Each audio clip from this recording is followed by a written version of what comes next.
ብደነዝዙ ከሆነ የሆነ ጊዜ ላይ ጨለምልም የሚልባችሁ በጣም የሚያስጠላችሁ ሰው ማናገር ሁሉ ነገር ማየት የሚያስጠላችሁ ከሆነ ይሄ የሞት ድባብ የሞት መንፈስ ወይም ደግሞ አፍዛ ደንዙ ከልከሊዮስ የሚባለው መንፈስ በእናንተ ላይ እያንዣበበ ነው ማለት ነው።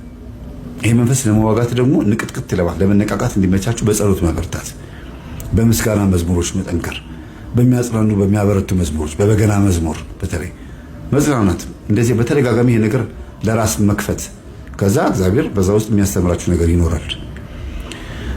ይሄ እንደ አንድ ነው። ሁለተኛ ነገር ግን እንዲህ አይነቱ መንፈስ ከዛ ሰው በመራቅም ጭምር ልትድኑ ትችላላችሁ። እንደዚህ ከሚያፋዝዙ ሰዎችን በመራቅ ቤት በመቀየር ከመንፈሱ አለ የምትርቁት። ቤት ስትቀይሩ ባህሪያችሁን ታዩታላችሁ፣ ጸባያችሁን ትገመግሙበታላችሁ። በእናንተ ውስጥ ያለው መንፈስ የት ቦታ ላይ ነው የሚመቸው? ከሰው ጋር ስትሆኑ ወሬኛ የሚያደርጋችሁ ከሆነ እንድትገመቱ የሚፈልግ መንፈስ ከሆነ ለፍላፊ የሚያደርጋችሁና በንግግራችሁ ደስተኛ የማይሆኑ ሰዎች ካሉ እንግዲህ ሊያዋርድ ይፈልጋል። ብቻችሁን በመሆናችሁ ደግሞ በጣም ደስተኛ ከሆናችሁ ያ ብቻችሁን የሆናችሁበትን ጉዳይ አጥኑት። ለምን ደስተኛ ሆንኩኝ ብቻዬን ስሆን? ምንድነው ይሄ ነገር ያስደሰተኝ? ለምን ከሰው ጋር ሆንኩኝ ብሎ ቼክ ማድረግ ያስፈልጋል ራስን።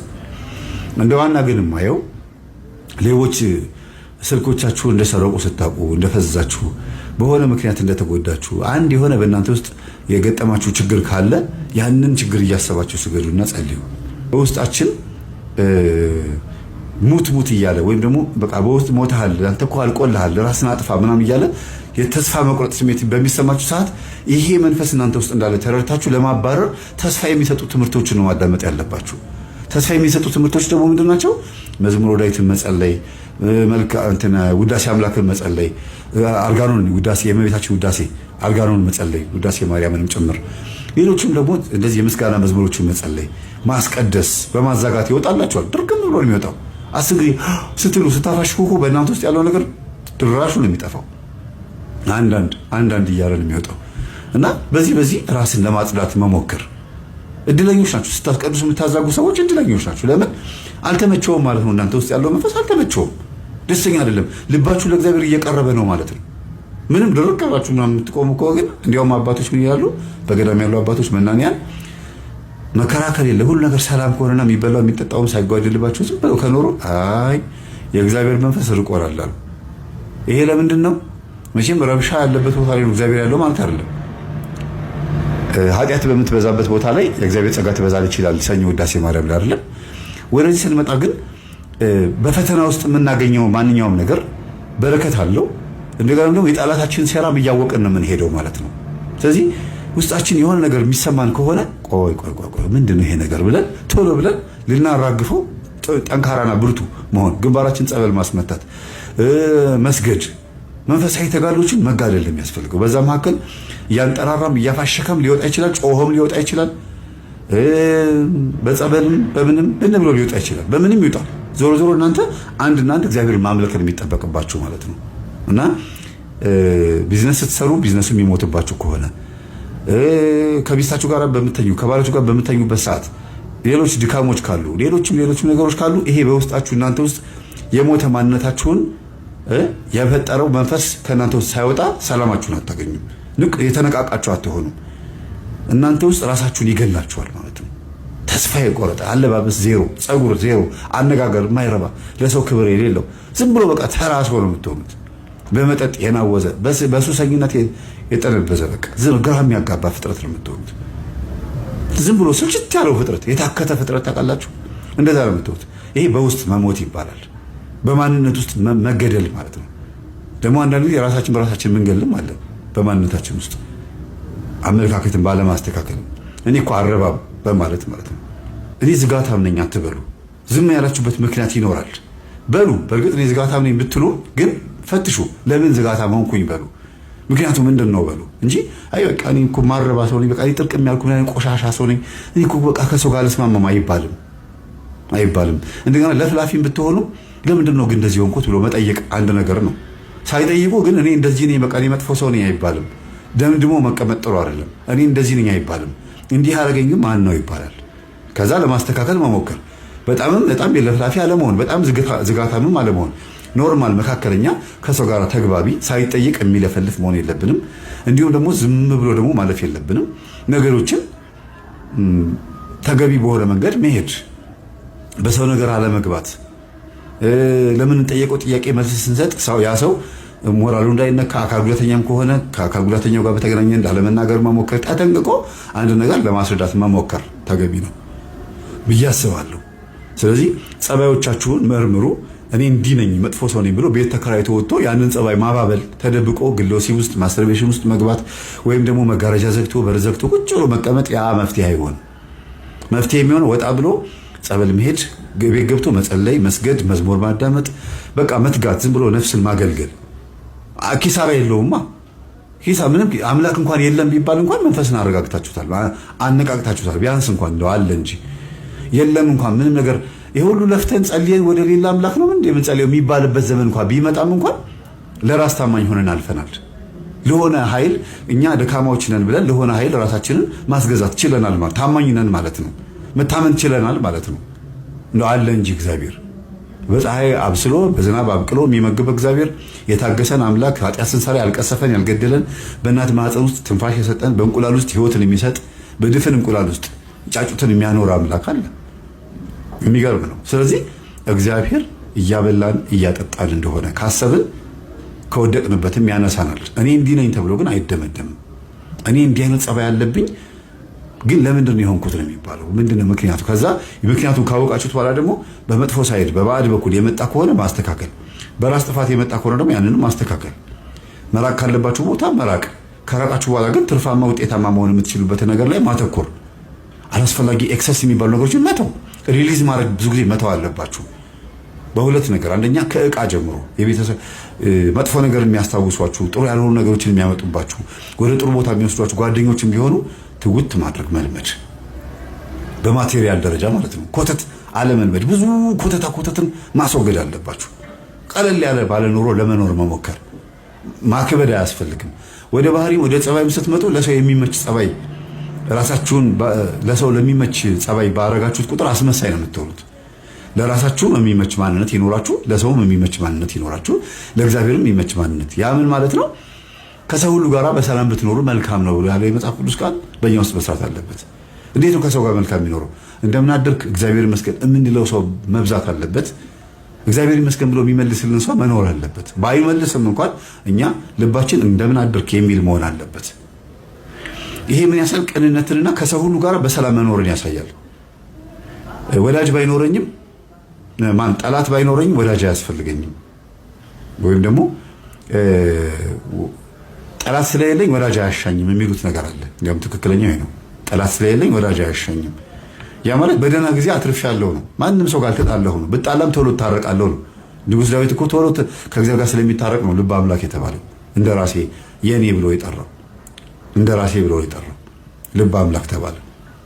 አሁን ይጸጸታል፣ አሁን ኃጢአት ይሰራል፣ አሁን ደግሞ እንደገና እንደዚህ ነው። በቃ የንጉሥ ዳዊት ህይወት ምንድነው?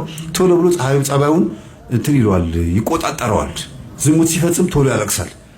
መረን ሆኖ ደግሞ ሰራዊቱን ያስቆጥርና ይሄን ሁሉ ህዝብ መመራው እኔ ነኝ፣ ይሄን ሁሉ ሰራዊት የምቆጥረው እኔ ነኝ እያለ ሲል ሰይጣን በልቦ ገባበት ነው የሚለው አይደል? መጽሐፈ ሳሙኤል ላይ በንጉሥ ዳዊት ልቦና ውስጥ ሰይጣን ገባበት፣ ከዛ ህዝቡንና ሰራዊቱን አስቆጠረ ነው የሚለው። ከዛ እግዚአብሔር መቅሰፍት 3 መቅሰፍት አመጣበት። ምረጥ፣ የቱ ይሻላል? ቸነፈር እንደዚህ ወይስ ይሄ ይሻላል? ጦርነት፣ ረሃብ ምን ይሻላል ብሎ አስመረጠው። በአንድ ንጉሥ ጥፋት የተነሳ ብዙ ሰው አለቀ። ለምን? ዘና ብዬ ልውጣ ብሎ ስላሰበ። እግዚአብሔር ከተማን ካልጠበቀ ሰራዊት በከንቱ ይለፋል የሚለው ነገር የጻፈው እኮ ከዛ በኋላ ነው። ጸባዩን ቶሎ ስለሚገመግም ነው።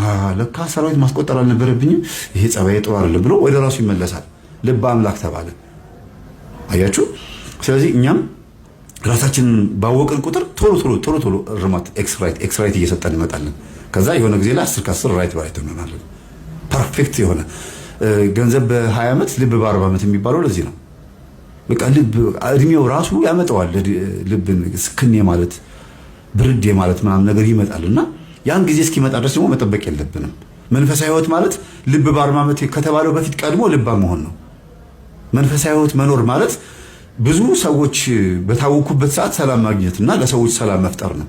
ቢያንስ ሰዎችን መስበክ ባንችል፣ ሰዎችን ማስተማርና ለሰዎች ሰላም መሆን ባንችል፣ ለሰዎች ግን መጥፎ መሆን አለመሆንን መጣር፣ ለሰዎች እንቅፋት ላለመሆን መጣር፣ የወደቀ ድንጋይ ያለ አይደል እንቅፋት የሚመታ ድንጋይ ላለመሆን መጣር፣ ራስን እግርንም ሰብሰብ በማድረግ የሆነ ሰው ሲያልፍ በእኛ ምክንያት እንዳይሰናከል ቢያንስ ራስን መሰብሰብ፣ ያን ሰው እንኳን መመለስ ባንችል ዝም ብሎ መንገዱን እንዲያልፍ ማድረግ።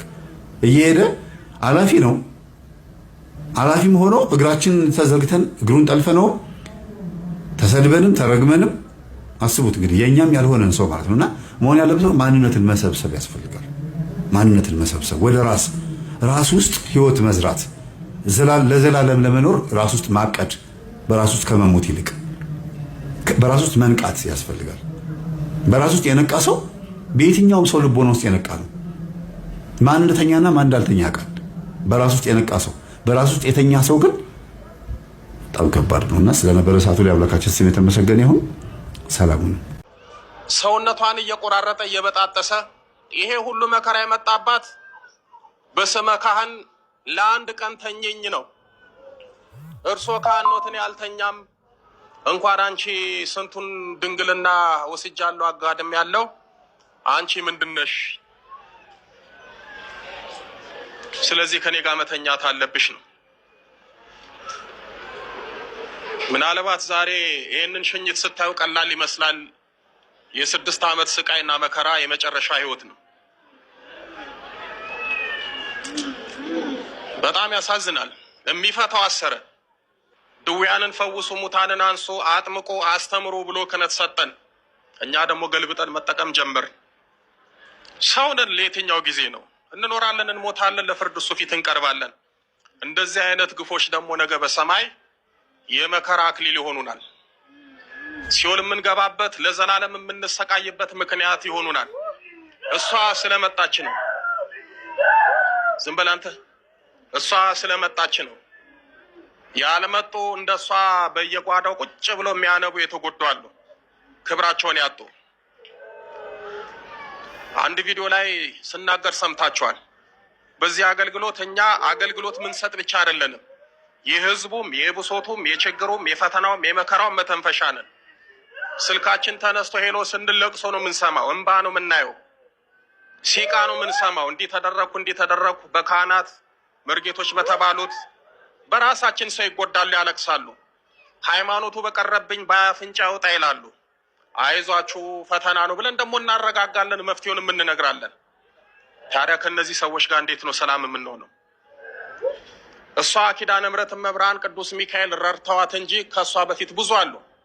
ደግሞ የሚገርማችሁ እኔም አውቃት ልጅ እየነበረች ያሳደግኳት ይሄው ሰው ተምራ ትልቅ ቦታ ትደርሳለች ብለን ለቀም አደረጋት። ገና 19 ዓመቷ ነው። የዚህ ሰው መጫወቻ ናት፣ የጭኑ ገረድ ናት። እንዴት ትምጣ፣ እንዴት ትፈወስ? አፈዘዛት፣ አደነዘዛት፣ የራሱ አደረጋት። እቺ እንደምንም ብላ ፍልቅቅ ብላ ወጣች። አልመጣም ስትል ደግሞ ያው የላከ ይሙት መንፈስ ይቆራርጣታል። ስንት ጊዜ መሰላችሁ እኮ ከበሩ ጋር የምትመለሰው? ቅድም እንደሰማችሁት ሙሉ ልብሷን አውልቆ ሊተኛት ሊገናኛት ሲል ቅዱስ ሚካኤል አስጣላት፣ ልቧን መለሰ። ደንግጣ ከጭኑ መሃል ፍልቅቅ ብላ ወጣ መለጠች። እግዚኦ እኮ ነው የሚሰማው። እኔ በእውነት በዚህ አገልግሎት እንደው ተጎዳው ብዬ የማስበው በሷ ነው። ብዙ ታግለናል፣ የማያደርጋት ነገር የለም። ያሳዝናል። ብቻ እንግዲህ የመጨረሻው ዘመን አይደል ያለ ነው። ስንዴው ከገለባው ምርቱ ከግርዱ ተቀላቅሎ ያለበት ጊዜ ስለሆነ ራሳችሁን መርምሩ። ይህንን ስላችሁ ደግሞ ካህናትን እንዳትጠራጠሩ። ጥሩ ጥሩ ካህናት አሉ፣ ቀንም ሌሊትም እያመሰገኑ እያገለገሉ ለእናንተ ስጋውና ደሙን እየፈተቱ በእውነት የሚያቀርቡ በጸሎት የሚራዱ በሚሊዮን የሚቆጠሩ ካህናት አሉ።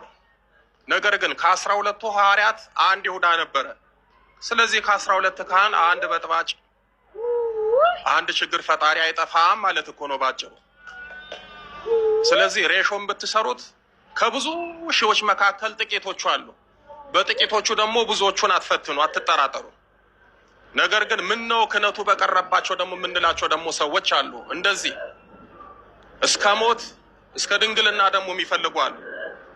ደግሞ እኮ ይገርማችኋል፣ እግዚአብሔር ይችልበታል። እየሰማችሁኝ ነው? እሷ ላይ እንደሚያደርገው ካህኑ እግዚአብሔር የፈረደበትን ፍርድ ልንገራችሁ።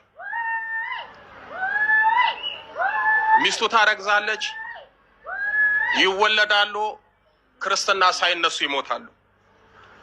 ከዛ ሚስቱ ትወልዳለች፣ ወለደ ተብሎ ሚስቱ አራስ ትጠየቃለች፣ ክርስትና ሳይነሳ ይሞታል። እንዲህ ሆኖ 6 ልጅ ሞተበት።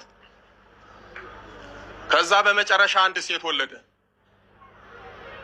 እሷንም መጫወቻ አደረጋት። እሷ የተወለደችው በአጋንንት በግብር ነው፣ በመዋረሻ ነው። 6 ዓመት ያሰቃያት ለራሱ ልጅ ስላላዘነ ነው። ወደዚህ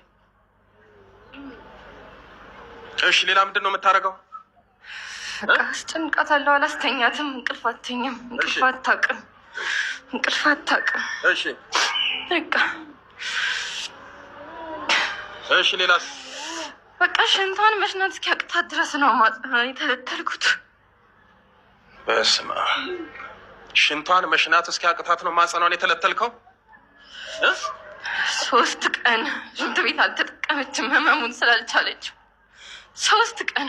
ብዙ መታቾች ወደ ጸበል ይልካሉ። ከዚህም አልፎ ተርፎ ኃይለኛ ጠንቋዮች ሁሉ ካሰሩ በኋላ እንዲህ ያለ ጸበል ሂድና ተጠመቅ ይላሉ። ይሄኛው ጸበል ጣህ ነው፣ ይሄኛው ጸበል ያድናል ምናምን ብለው አስረው ይልኩታል። ከዛ ከጸበል ከተጠመቅክ በኋላ ተመለስ ብለው ይነግራሉ። ሲመለስ እንዴት ሆንክ ጸበሉ ቦታ? እንደው ቀለል አለኝ፣ ጮክ አልጮኩም፣ አጥብቄዋለሁ ማለት ነው ይላል። አለቀ። ጸበል ቦታ ላይ የማይጮህ መንፈስ ታስሮለታል ሰውየው። እዛ በየቦታው እየዞረ ይጠመቃል። እንዲህ አይነት ነገር ነው። ሌላው ደግሞ ይሄ መናፍስቱን ጸበል በደንብ እንዲጠጣ ቤት ወይም በተለየ ቦታ ላይ ይጠራና ያን ጸበል ይቀምሳል። ከቀመሰ በኋላ ለተወሰነ ጊዜያት ጠጥቶ እንዲቆይ ይደረጋል። ያረቄው ምኑን እንደሚጠጣው አይነት ማለት ነው። ከዛ ሲገባ ጸበል ስትሄድ እሰይ እሰይ እያልክ እልል እያልክ መጠመቅ ነው በቃ። ለዚህ ነው መቁጠሪያ ያስፈልጋል የሚባለው። በመቁጠሪያ ስትጀልጠው ግን ሰላም ስለምትከለክለው የስሙ ኃይል ደግሞ አብሮ ስለሚመታ ከዚህ የተነሳ በቁጥጥር ስር ሊውል ይችላል። አለበለዛ ግን በዘመናችን ያሉ መንፈሶች በአብዛኛው ከሰው ክፋት መላቅና መደርጀት ጋር ተያይዞ ያው ሚስጥሩን ለመጠበቅ እና ጉዳትን ለማጠንከር ሁሉንም አይነት ዘዴ እንዲጠቀም ያደርጉታል ማለት ነው። ቄሱ ደብተራ ወየልህ ድጋሜ እኔ እናንተ ተቆራረጥን ተብዬ ነው የተላከው። አዎ እንቆራረጣለን። ወየልህ እንዳትናገር ጭጭ የመጣንታ ዝም በለ ተባልኩ። ከዛ ጸበልም ጠጥቻለሁ እኮ የግስ የአርሴማ ጸበል ተሰጥቶኛል፣ ጠጥቻለሁ። እሱ በሱ ተለማመደው ተባልኩኝና አረት ተለማመደው። ያው ይሄ አዎ ይሄ ነው ብትሄድም ይሄ ነው የምሰጥህ። አሁን ተለማመደውና ግባ ተባልኩኝ። ከዛ እሬት ውስጤን እየተቃጠልኩ እጠጣዋለሁ። ምን ላድርግ ምን ልሁን? አሁን ይኸው ዛሬ ትናንት መጣችና በጸበል ልቆይ። እኔ ምን ጸበል የሚሰጡ እንድትጠጣና እንድትድን ነው ወይስ እንዴት ነው? እሷ ላይ እንዳትናገር በቃ በላሻት ዛዊት ሙት ካልሆነ ደግሞ አቃጥላት ተስፋ ቆርጣ ቁጭ ቤቷ ብቻ ተውና። አይደለም ጸበሉ እንዲጠቅምህ ነው የምትጠጣው? አይደለም እንዳለፈልግ እንዳልናገር ይሄ ነው የሚሰጥ ተብዬ እንዴ አንተ ያወቅ ይሄ ነው ብትሄድ የትም አትሄድም። ጸበል ቤት ነው የምትሄደው። ከዚህ ይሄ ጸበል ደግሞ ተለማመደው። ይኸው ገዝተውኛ ሰጡኝ። ተለማመደው ብለው ገዝተው ጸበል እያጠጡ አዎ ጸበል እያጠጡ ገዛቱኝ። ከዛ እሬት ነው በጣም ነው የሚመራው። በቃ ቅጥል እያደረገኝ ግን ቀመስኩት። የዚች ፈሩ እነሱም ፈሩ ነው የዚች መራሶች የማንን የዚች እሷን ጠበል የዚች ማይሰጥም አራ የዋናው ደግሞ አመጡ የልጇን ቸር ነውና ነው ቸር ነው አይደል? ማነው ልጇ? ልጇ ማን ነው? የቸር ኢየሱስ ማን የታቀፈው ልጅ ማነው ስሙ? ዋናው ነው የሚባለው መድኃኒዓለም ነው የሚባለው። አዎ እሱን ጠበል ሰጡ። እሱን አመጡልኝና ልጠጣው ስል ደሙ ይሆናል። እንዴት ልጠጣው? ከዛ ተውኩኝ፣ ተታገልኩኝ። ይሄ ሁሉ ጸበል የሚሰጥህ እንዳትወጣ ነው? አዎ እንዳትወጣ ገብተህ ጭጭ ብለህ በቃ ስትጠመቅ ጭጭ በል ነው የተባልከው? አዎ ስትጠመቅ ጭጭ የትም ብትሄድ ጭጭ፣ ቤተክርስቲያን ስገባ ዕጣን ምናምን የትዝም ጭጭ ነው በቃ ጭጭ በል ጭጭ በል። አዎ ከዛ እሷን አቃጥለህ አንድ ቀን ትሞታለች አለ። አሁን ባትችል እንኳን ባስቸኳይ ባትሞት እንኳን እንዲህ እያለች ተስፋ እየቆረጠች በቃ ራሷን ታንቃ ትሞታለች ተባልኩኝ። አዎ ይሄን ዓላማ ይዘህ ነው የገባኸው? ይሄ ነው። አዎ የዓላማ ይዤ ገባሁኝና ዘጋሁኝ። አልቻልኩም፣ መግደል አልቻልኩም። ከዚህ ይሄን ሸዋላ አደርግ ደግሞ ይሄን ያማት ነበር። እግሯን ቀጠቀጠችኛ። ምንም ነገር መያዝ አትችልም። አሳመንኳት። እዚህ ጋር አይደለ? ይሄን ያዝኳት። የቱ ጋር? እዚህ ጋር አዎ እዚህ ጋር ያዝኳት። እነዚህ ከዛ በቃ ይሄ ድንዝዝ ይልና ከዛ የሆነ ነገር ልታነሳ ስትል መያዝ አትችልም። ድክም ይላታል። አሁን እንዴት ነው ይሄ ሳሌን ስታነሳ እንዴት ነው? ሌላ ነገር ስጠኛ፣ ሌላ ሊያዝልህ ሌላ ይሄን አሳውና አልፈልገውማ። ያው ጥላውን አንስ እንዴ አድርጋለች ይዝና የሆነ በቃ እንዴ ነው ማረገው እንደተሰበረ ማለት ነው። እንደተሰበረ የምታረግ እንደተሰበረ አድርገህ እንዴ ልትና ድክም ይችላል። ብላ ደግሞ እዚህ ተነሳለች። በዛኛው ይሄኛውን ሽባረክ ይሄ መስራት አላሰራትም እምቢ። ከዛ ወሰደችና ተቀጠቀጥኩኝ። እዚህ ጋር ተቀጠቀጥኩኝ። ስቀጠቀጥ ወረድኩኝና እዚህ አካባቢ እዚህ ያዝኩኝ። ሐኪሙ ምን አለ? ኧረ እሷ ሐኪም ቤት ልትሄድልህ ሐኪም ቤት ከተወለደ ጀምሮ ሐኪም ቤት ሄዳ አታውቅም። በቅዱስ ሚካኤል ስም በቅዱስ ገብርኤል ስም ወደ ሲኦል እንገባለን። ቶሎ ሰባት ጮህ ተመስገኑ።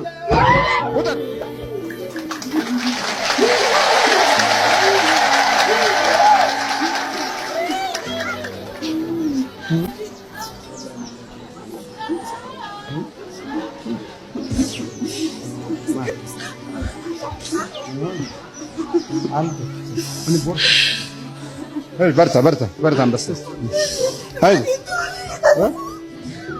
ማነው ስም? ለምለም። እግዚአብሔር ይመስገን አሁን ደህና ነኝ። እግዚአብሔር ይመስገን አሁን ተሽሎኛል። ማነው ስም? ለምለም። በርቺ በይ ለምለም።